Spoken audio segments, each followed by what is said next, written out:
Bom dia, boa tarde, boa noite. Mais uma semana começando com a graça de Deus.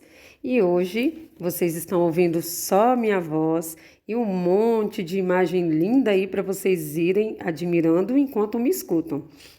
Está extremamente quente aqui em Belo Horizonte. Esses dias, esse fim de semana de ontem para cá, começou assim uma onda muito forte de calor. Está muito desconfortável para gravar. Então eu decidi gravar só a minha voz mesmo, que é o que importa, né? Aqui a minha imagem é a que menos importa, mas a mensagem que eu venho trazendo aqui aos nossos corações é o que faz toda a diferença, é o que nos faz aprender, ter novidade de vida. Então, hoje nós vamos estar lendo Salmo 22. Vou entregar este momento nas mãos de Deus para que Ele conduza, como sempre. E depois vou tentar ler rápido, porque é um salmo bem grandinho. São 31 versículos. Então vamos lá? Paizinho querido, como sempre, começo aqui esse quadro te agradecendo, porque o Senhor é amor e habita no meio daqueles que o recebem.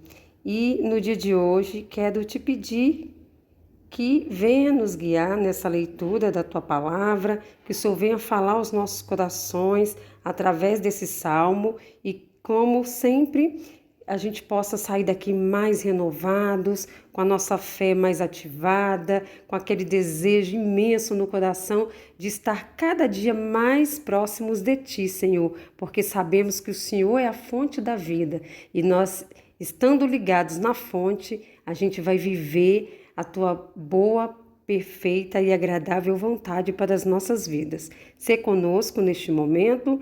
Em nome de Jesus, amém, amém. Vamos então fazer a leitura deste salmo. Salmo 22, na versão NVI, diz o seguinte: meu Deus, por que me abandonaste? Por que está tão longe de salvar-me, tão longe dos meus gritos de angústia? Meu Deus, eu clamo de dia, mas não me respondes. De noite não recebo alívio. Tu, porém, és o Santo, és Rei, és o louvor de Israel. Em ti, os nossos antepassados puseram a sua confiança, confiaram e os livraste.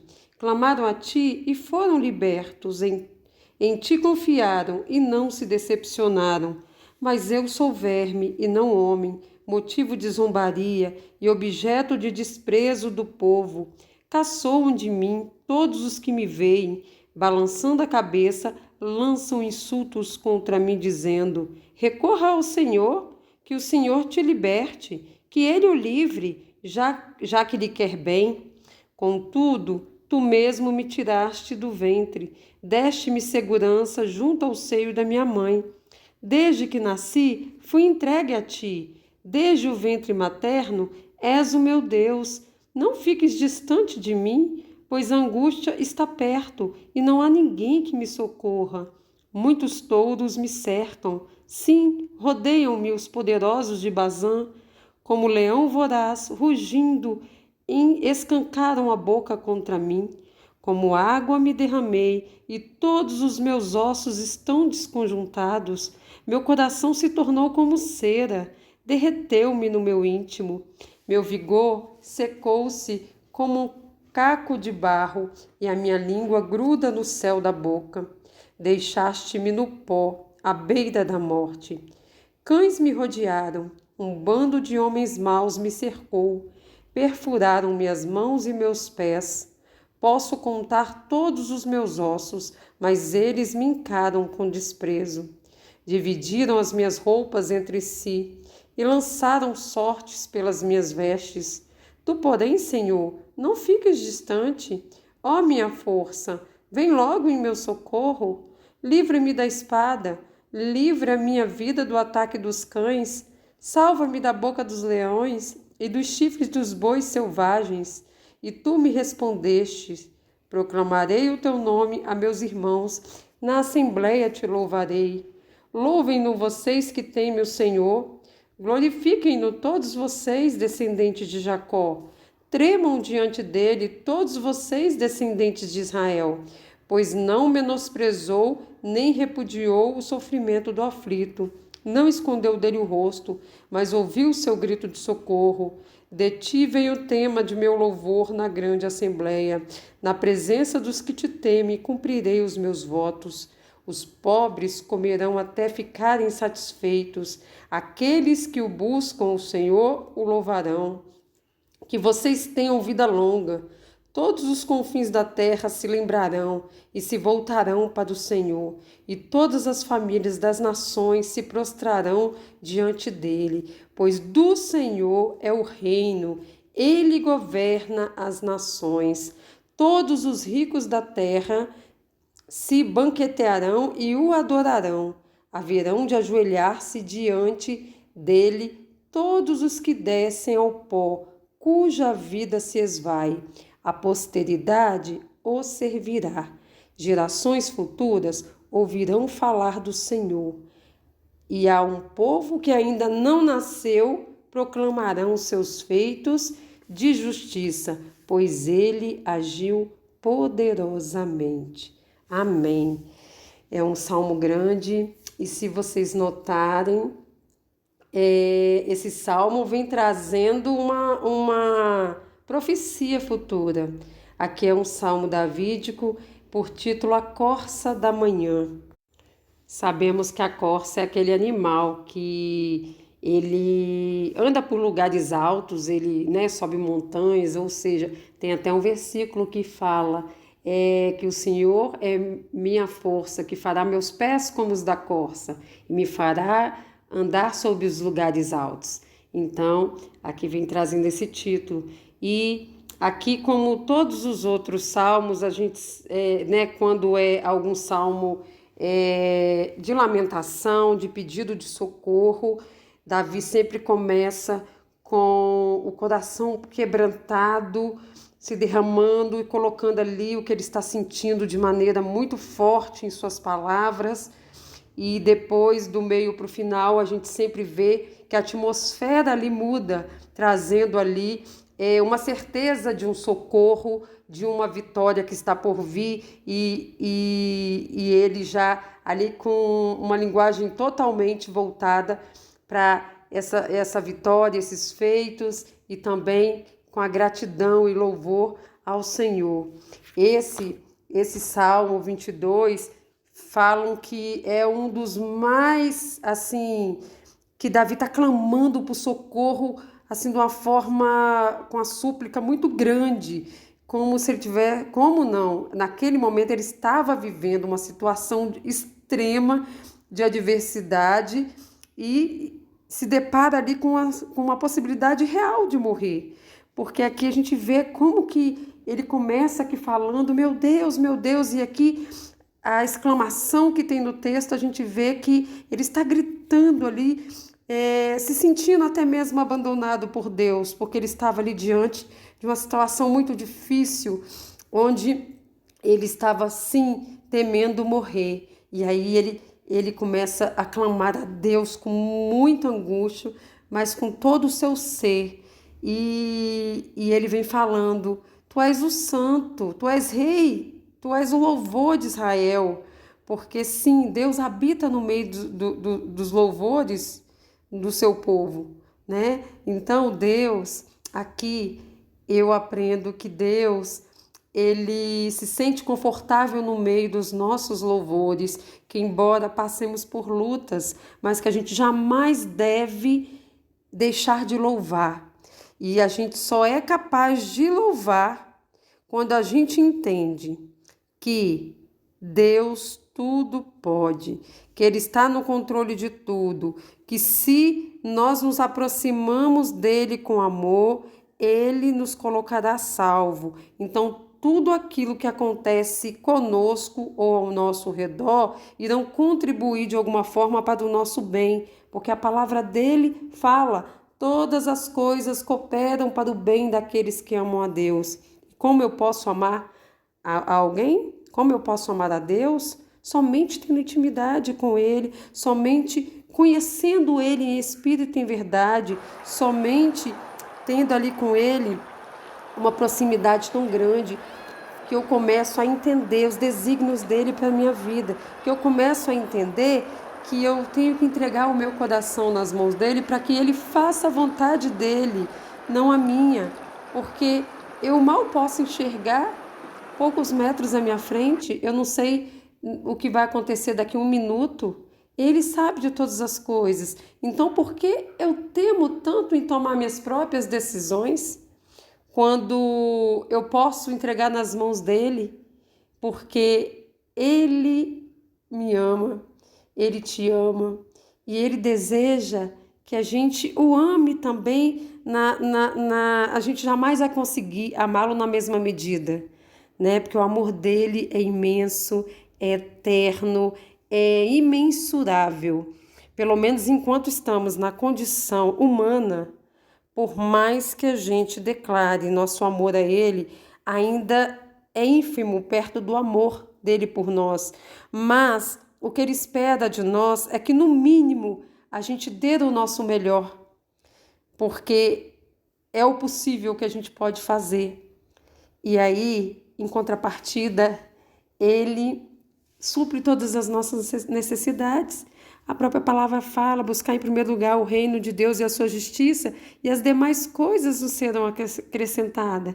Então, voltando ao texto, para que eu consiga louvá-lo em meio às lutas, somente tendo o coração rendido a ele, somente entendendo que, embora possa estar tendo um furacão em volta, mas tudo está perfeito quando a nossa vontade está nas mãos de Deus.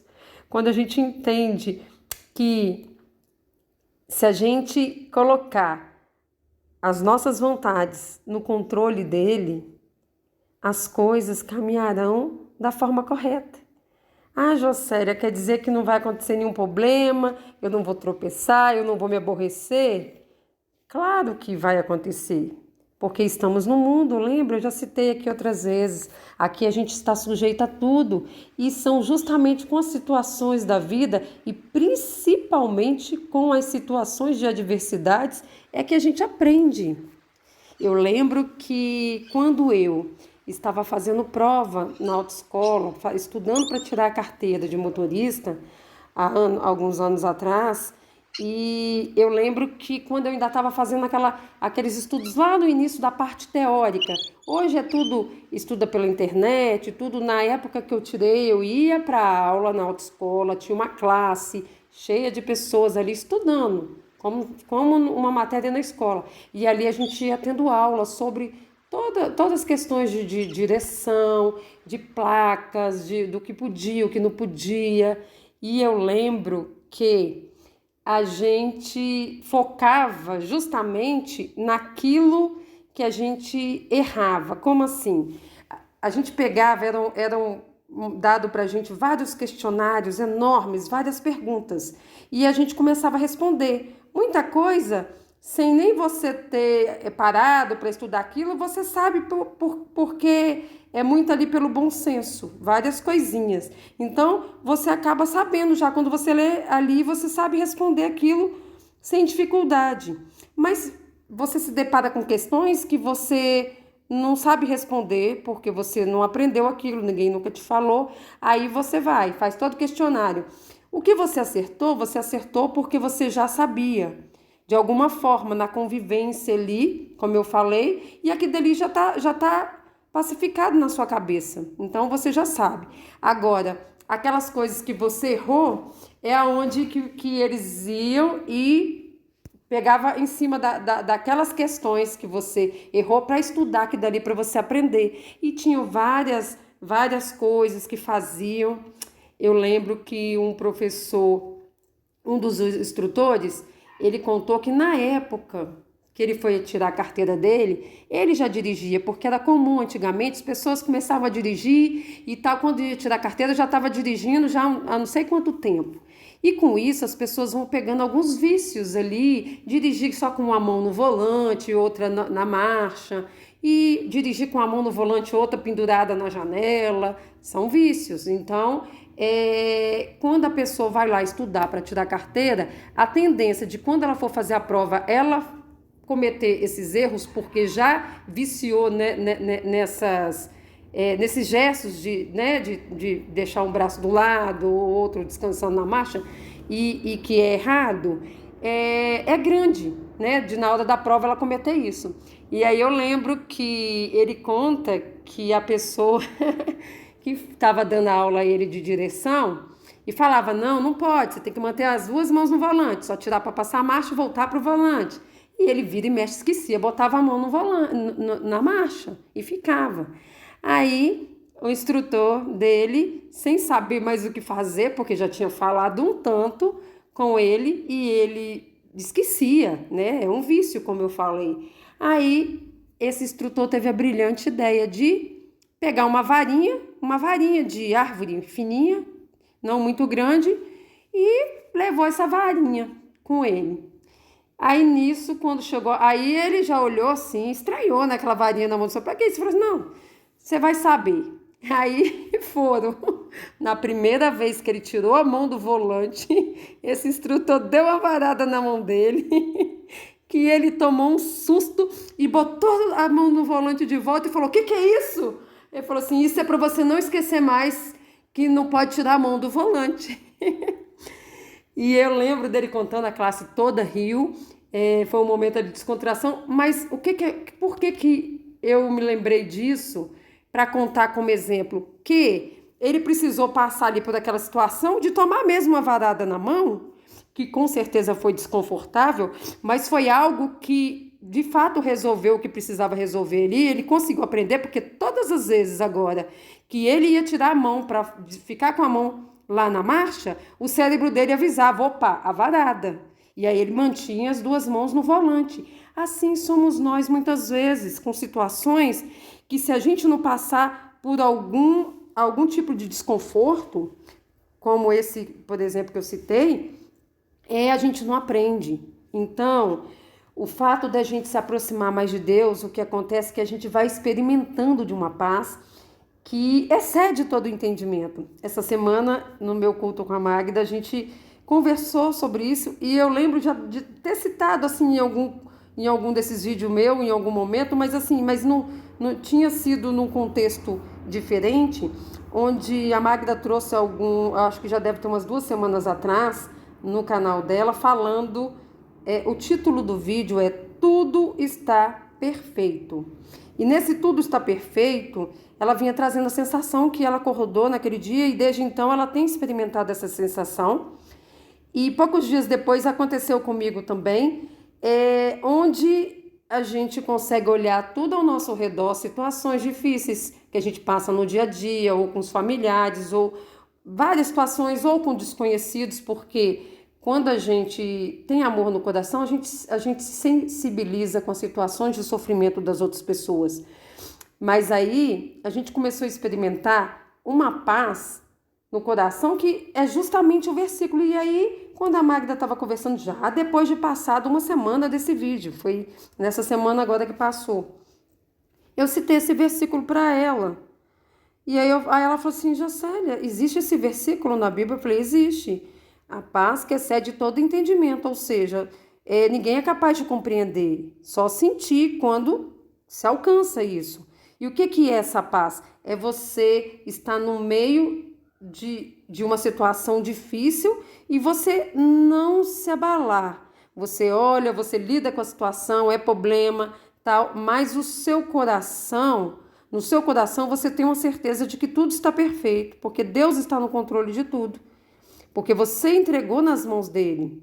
E aí, quando o salmista vem aqui numa situação de muita angústia que ele estava passando, ao mesmo tempo, se você prestou atenção na leitura, se não, volta, escuta de novo, pega a sua Bíblia, lê. Ele vem aqui também falando de algo que Jesus iria passar. Porque aqui, quando ele no início fala, meu Deus, por que me abandonaste? Jesus, no momento da morte dele na cruz, ele também gritou dessa forma. As mãos dele foram furadas, como citou aqui,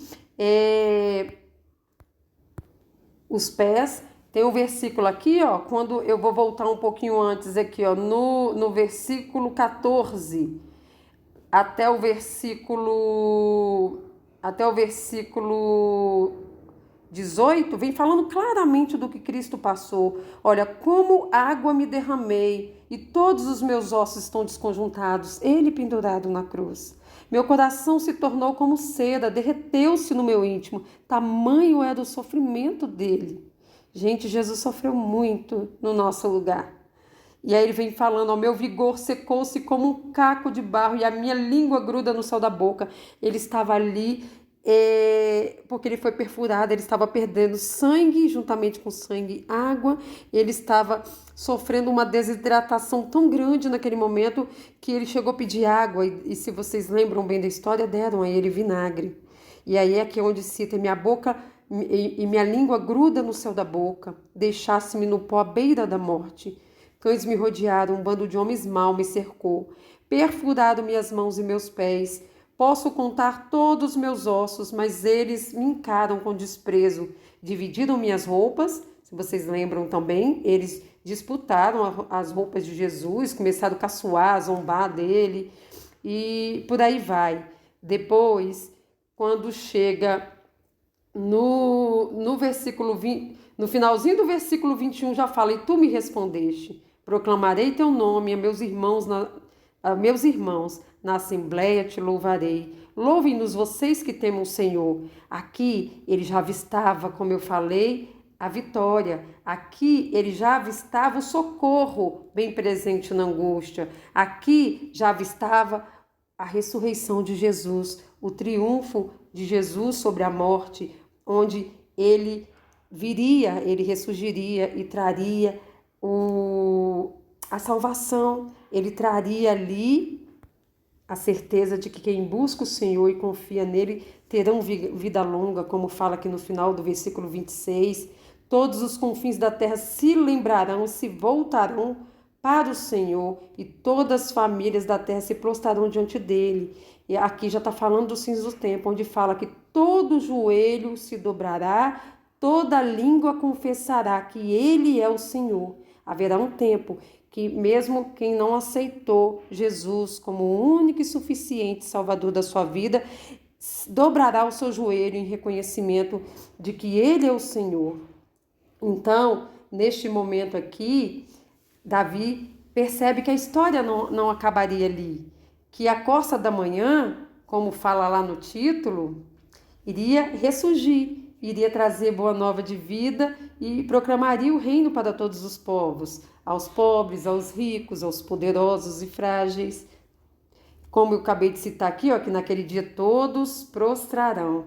Então, em uma linda verdade de pura graça, a mensagem que aqui está sendo falada está sobre a nossa vida e nós podemos proclamar Jesus, né? Nós podemos proclamar o amor de Deus a não só a nossa família, aos nossos amigos, mas a todos que estão à nossa volta. E esse proclamar não é só falando como eu estou fazendo aqui, mas sim vivendo de fato o cristianismo, vivendo de fato esse amor de Deus nas nossas vidas, para que se cumpra esse versículo, esses dois versículos que fecham aqui o capítulo, que diz assim: a posteridade o servirá, gerações futuras ouvirão falar do Senhor, e a um povo que ainda não nasceu proclamarão seus feitos de justiça, pois ele agiu poderosamente. Ou seja, se hoje nós estamos aqui falando do amor de Deus, vivendo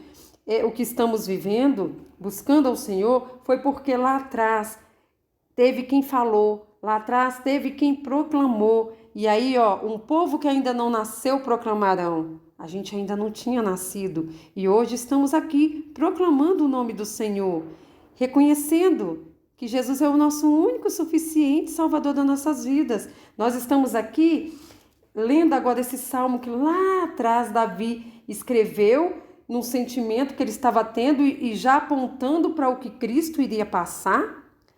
E a gente pode perceber aqui como que Deus é maravilhoso, como que alguém em mais extrema agonia diante de uma possibilidade de morte, angustiado, clamando a Deus, e poucos versículos depois ele já começa a perceber e já vai mudando o discurso, onde ele já começa louvando e falando: louvem vocês que temem o Senhor, glorifiquem de todos vocês, descendentes de Jacó, tremam diante dele todos vocês, descendentes de Israel, pois não menosprezou nem repudiou o sofrimento do aflito, não escondeu dele o rosto, mas ouviu o seu grito de socorro. Ou seja, Deus não está inerente à nossa dor, Deus está vendo o sofrimento que a gente passa, mas em cada situação de sofrimento, Ele nos segura pela mão quando nós nos aproximamos dele com amor.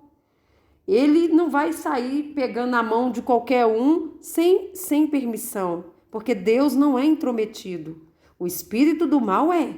Basta você dar uma brechinha que ele vem fazendo um arrombo. Deus não. Você tem que abrir a porta do seu coração para que ele segure pela mão.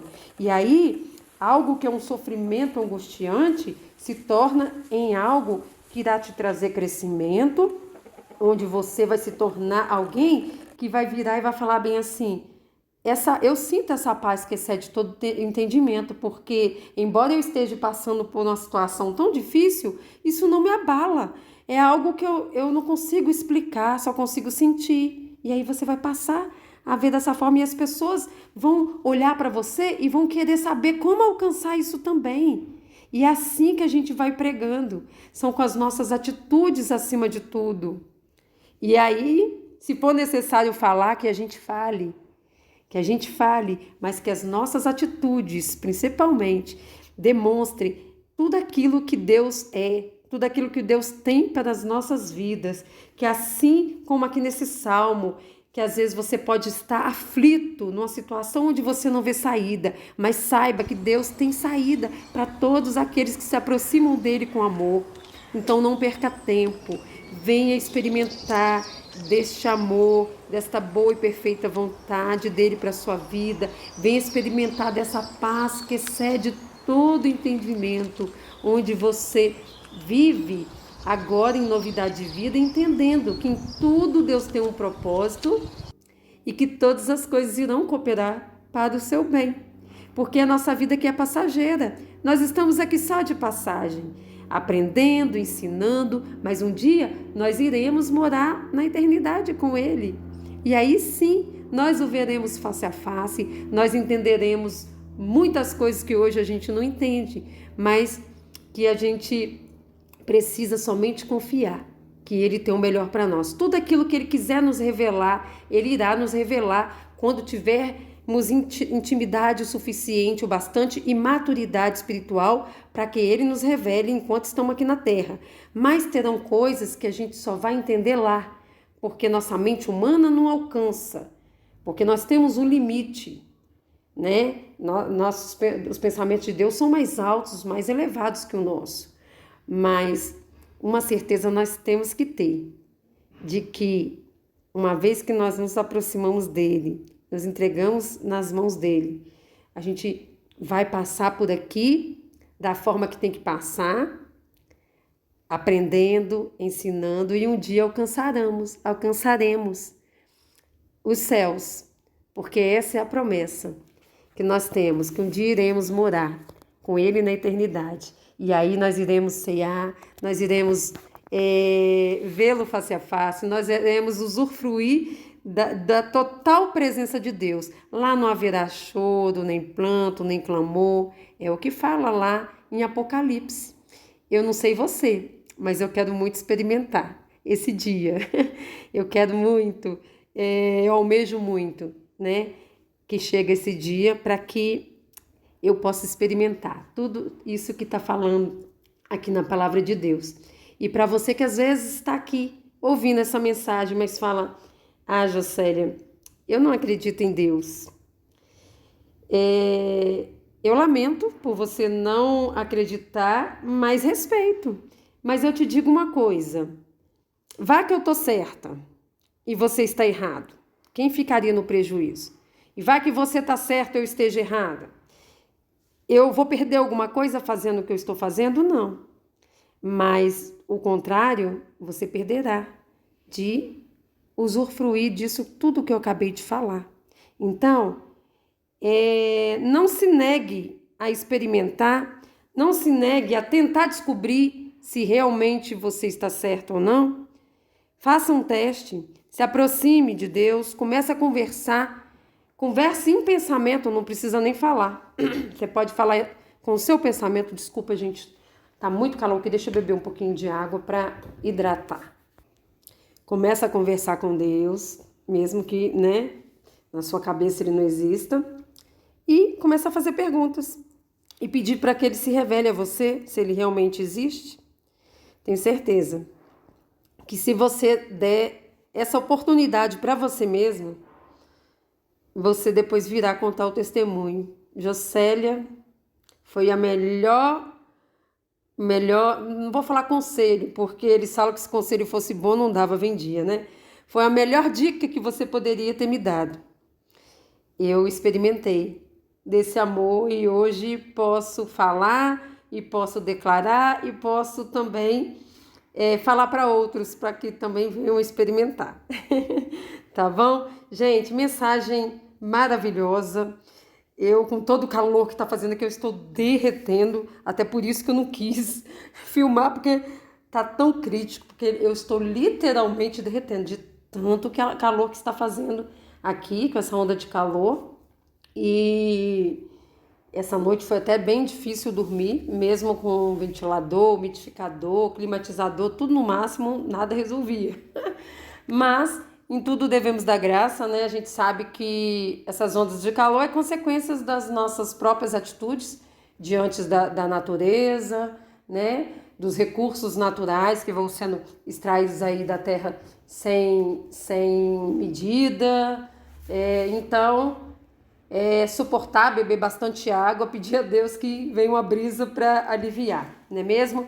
Gente, não esqueçam de deixar aí seu like, de compartilhar a mensagem, sentir no coração de deixar uma mensagem que pode deixar.